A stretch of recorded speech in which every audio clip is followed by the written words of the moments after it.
वज़ीर आला पंजाब हमजा शहबाज की ज़ेर सदारत सूबाई काबीना का पहला इजलास। पंजाब काबीना ने वज़ीर आला अवामी सहूलत पैकेज की मंजूरी दे दी है। सस्ते आटे की फ्राहमी पर 200 अरब रुपए की सब्सिडी के फैसले की तौसीक। सूबे में 10 किलो आटे का थैला 160 रुपए सस्ता करने के फैसले की भी तौसीक की गई है। वज़ीर आला पंजाब के इजलास में खैबर पख्तूनख्वा हुकूमत को गंदम देने की मंजूरी दी गई है। काबीना ने पंजाब मैस ट्रांजिट अथॉरिटी के नए बोर्ड के क़याम की मंजूरी दे दी। जानबूझकर रुकावटें डालकर काबीना की तश्कील में बेपनाह ताख़ीर की गई। हमजा शहबाज ने कहा कि आवाम परेशान हैं, मायूसी के दौर में हमें उम्मीद की किरण बनना है। इसी बारे में मज़ीद तफसीलात जान लेते हैं। अखलाक बाजवा हमारे साथ मौजूद है। अखलाक, आगाह कीजिएगा, पहला इजलास था आज काबीना का, क्या अहम फैसले हुए?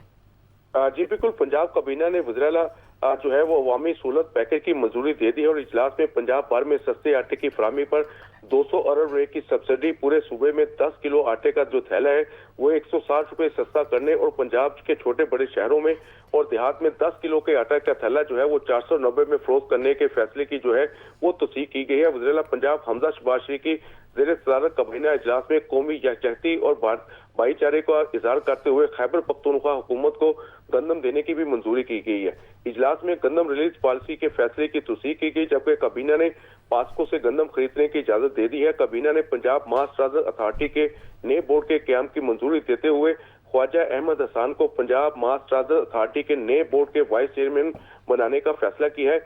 इजलास में रमजान पैकेज 2022 की एक्स पोस्ट फैक्टो मंजूरी दी गई है। काबीना स्टैंडिंग कमेटी बराए finance and development, standing committee बराए कानूनी अमूर की असर नौ तश्कील की भी मंजूरी दी गई है। बहुत शुक्रिया अखलाक, आपने अपडेट किया।